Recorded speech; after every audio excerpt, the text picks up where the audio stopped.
The NFL draft's coming up. Again, we're going to have some great content for you. The rookie draft season is upon us, but today we're going to be talking values, specifically those rookie picks, if you should buy or you should sell them. So let's start off. We're going to have a pick selection, and then we're going to give you some value comparison, and we're going to say if it's higher, slower, or if that value is fair. So let's start with the 102. We're going to skip right over the 101. Nate, is the value of the 102 higher, lower, or fair value compared to Detroit Lions running back Jahmyr Gibbs? What do you think? Yeah, I think straight up against the 102, I think this is pretty much fair value. I understand where you would argue the difference, and you could say that this is higher. I could totally make that argument. But at the end of the day, you need running backs on your team to win, and it is hard to find really good running backs. And Jahmyr Gibbs is a really good running back, and he's young, and he's got so much upside over the next couple of years, especially as David Montgomery gets older and will eventually be phased out of that offense, maybe just after this season. Jahmyr Gibbs, it's hard to trade the 102 straight up for him. Value-wise, it's hard to go any lower than that because it's hard to find a running back, especially in this draft class. If this draft class had a couple running backs that we felt really good about to be like top 10 running backs in Dynasty, then it would be easier to say, oh, no, Jahmyr Gibbs isn't worth as much as the 102. But with the positional scarcity right now, I think you can definitely make the argument that he is. What do you think, Mike? I think it's fair value as well, and I agree with that. And we have to look at it too. He missed a few games last year. Was running back 10 on the season as a rookie, one spot behind Bijan Robinson, but he averaged 16.1 fantasy points per game, Nate. He averaged more fantasy points per game than Bijan Robinson, than Derrick Henry, who's running back 8. Kyron Williams went nuts, 21.3 fantasy points per game, but more than Rachaad White, who's running back 4, 15.8, and just slightly less than Travis Etienne, who had 16.6. So we could see on a per game basis, he's getting the work. Okay, David Montgomery is there. He's getting the work too. I like David Montgomery as a buy low for a contender, by the way, but he is part of the game plan. He's getting work. If they add receiving weapons, if they don't, it doesn't matter. Jahmyr Gibbs has a defined role on an offense that, hey, is pretty good. So this is fair value for me. I love it. And yes, do I hate missing out on those prospects that you could get at the 1-2? I do. But if you're a contending team and you had this pick, let's say you traded for it. Obviously, if this is your own pick straight up, you're not a contending team. If you traded for what ended up being this pick and you want to make this move, I do not hate it at all. So Nate, let's move on. We're going to like this one. Is the value of the 106 higher, lower, or fair value compared to Atlanta Falcons wide receiver Drake London? Yeah, I think this one's rather fair as well.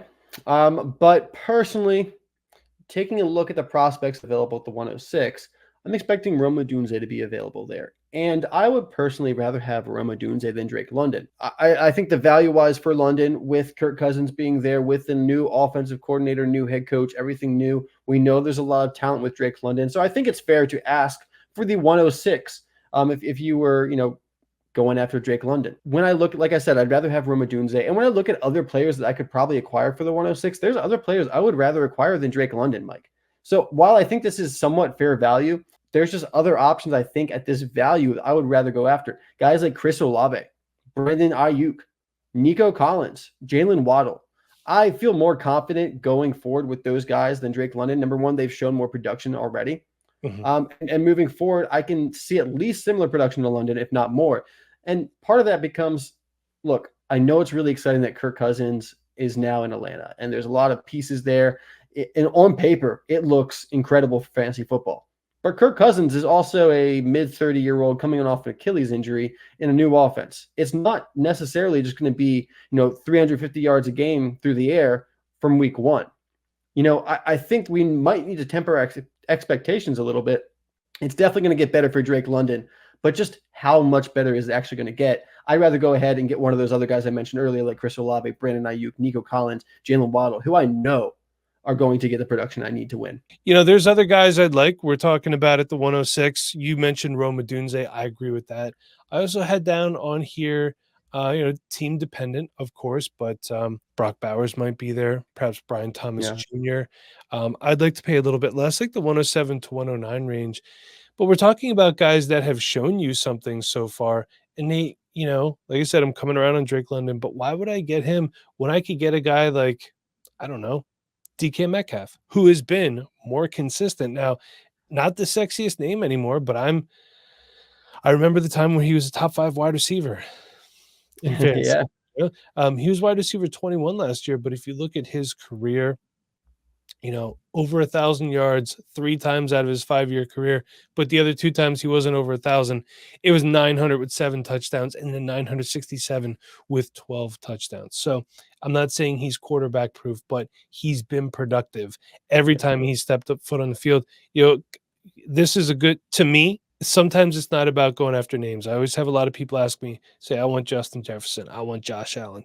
That's great. How does that help you win? Maybe this circumstance where getting a guy like Drake London doesn't help you win. Maybe you diversify your wide receiver portfolio. You go after this guy. You go after DK Metcalf. You go after Terry McLaurin, guys who have been productive for a long time. It's not sexy, but then you get other assets on top of it. Okay, so if you're in the middle of the pack, you might not be a player away. You might be players and a few moves away.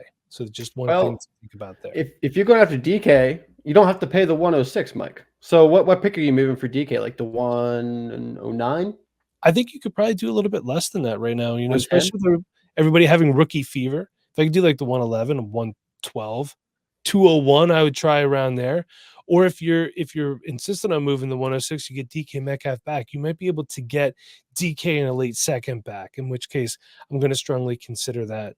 I think if you're selling a pick in that top 7, top 8 in Superflex, you should be able to get, if you're moving out of that top range, you might be able to get like an early second, a mid second back. I think that's reasonable. Especially if, that's Brock Bowers' range right there. If the guy who has DK has a tight end needy team, yeah, that could be a really good deal if you guys are there. Hey, speaking of tight end needy teams, Nate, is the value of the 109 higher, lower, or fair value compared to Atlanta Falcons tight end Kyle Pitts? Yeah, I think this is pretty fair value. Now we're not tight end premium here. That is something I do have to say. I texted Bob last night. I was like, hey, is this tight end premium or not? This is just straight up PPR scoring. But Kyle Pitts, despite the disappointments that he's had over the last 2 years, if you look back at his rookie season, he had one of the best rookie seasons that we've seen from a tight end. And then he got ruined by Arthur Smith and some injuries. And now he's coming into his 4th year. Hold on, Nate. You can't say he got ruined by Arthur Smith and you're out here telling everybody to buy Pat Freiermuth. That's a fair point. That's a fair point. But I will say this in defense to you, there is a major price difference between whatever Kyle Pitts was and whatever Pat Freiermuth was. So I just wanted to break your balls about that. And maybe I'm being a little mean to Arthur Smith, because even with Arthur Smith, this is the thing. Kyle Pitts still was top of the league just about every single year, if not number 1, top 3 in deep targets, in ADOT for tight ends. He was being used, just not effectively by Arthur Smith and also not effectively by Desmond Ridder. There is multiple factors playing into his disappointing seasons. Yeah, you need a good quarterback. Now he's got Kirk Cousins there. So I believe that Kyle Pitts is going to have a true breakout season. I think his rookie season already was a breakout season, but because of the disappointment the last 2 years, you have another chance to still kind of buy low. His price has gone up this offseason, so that buy low opportunity is pretty much gone at this point. But I still think the 109, if you need a tight end and you want to get a guy that you can pretty much set and forget it for the next 5-6 years at least, Kyle Pitts can be that guy. And for a late-ish first-round pick, I think that's something I'd be looking to do if I need a tight end. I think it's fair value as well. Kyle Pitts, tight end 13 on the year last year, but made only 5 fantasy points a game. I do think 2 things can be true. 1, that Arthur Smith was a good offensive coordinator. We saw that when he was in Tennessee. And 2, that he was a bad head coach. Okay. We've seen it time and time again. Guys are just good at being a coordinator and not good at being a head coach. I think this is fair. I would love to pay a little bit less if I could. I'd love to pay a late first, like the 110, 111-ish. I don't know if that really gets that done. If I can't do that, and if somebody the 109 would be my absolute max, by the way, to pay for Kyle Pitts at this point in time, because then if they're like, I want the 107, or you need to sweeten the deal up a little bit, well, no, then I'm just going to try to get Dalton Kincaid or Mark Andrews. People are down on him right now.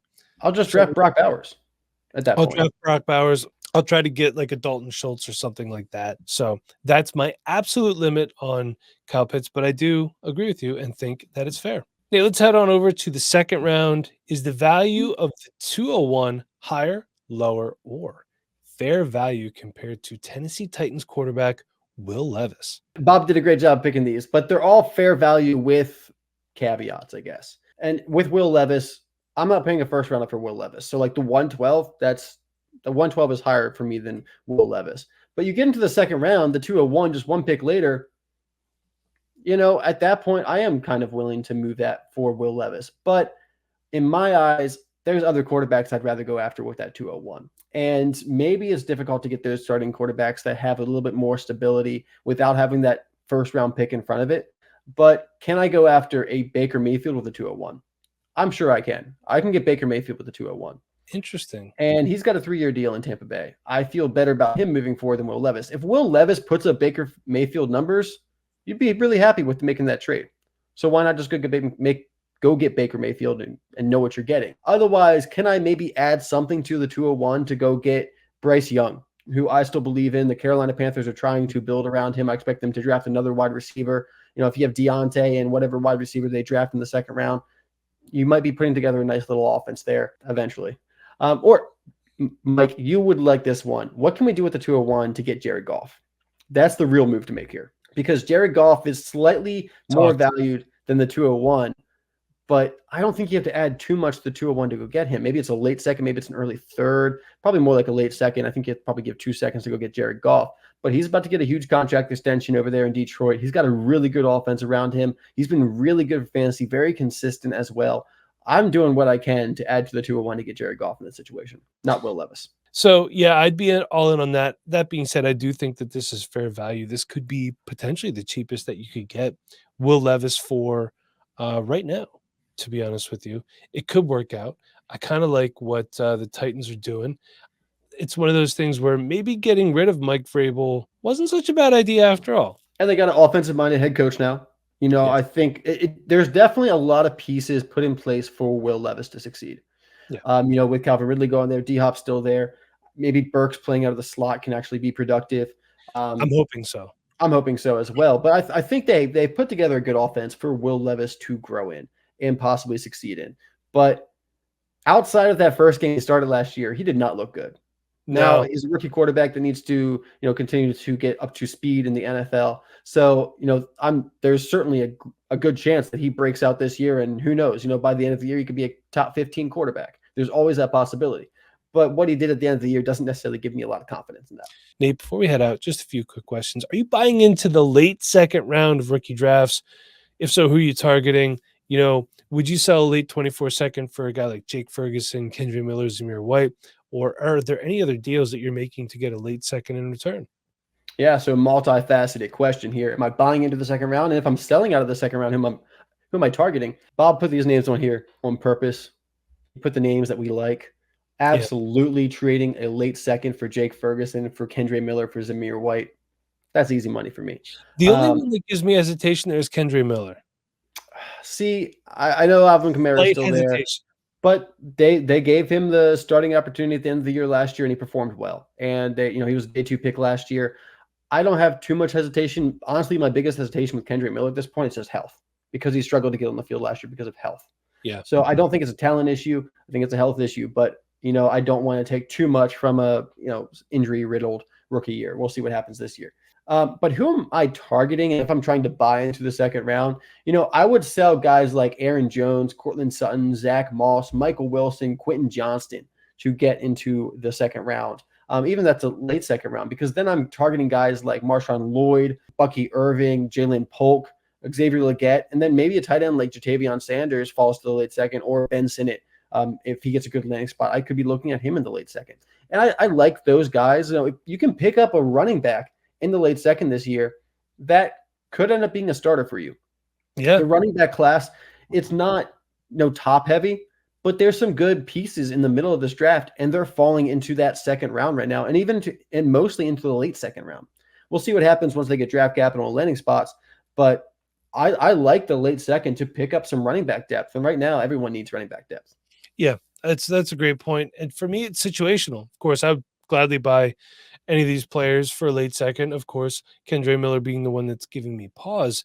But I'm also quantifying a late second as the 209 to 212 based on our Dynasty Round ADP right now. You got guys like Bucky Irving in there, Michael Penix, Blake Corum, and Jalen Polk. These are all players that I like to an extent, Michael Penix being the least of the four. But I like the other guys if I want to win now. Obviously, Zamir White gives me a little bit of pause too. The only thing that they added was Alexander Madison. Mhm. But who's to say that if the Raiders, that they're not going to be opportunistic if they don't have somebody fall into their lap that maybe they didn't expect? We've seen that happen time and time again.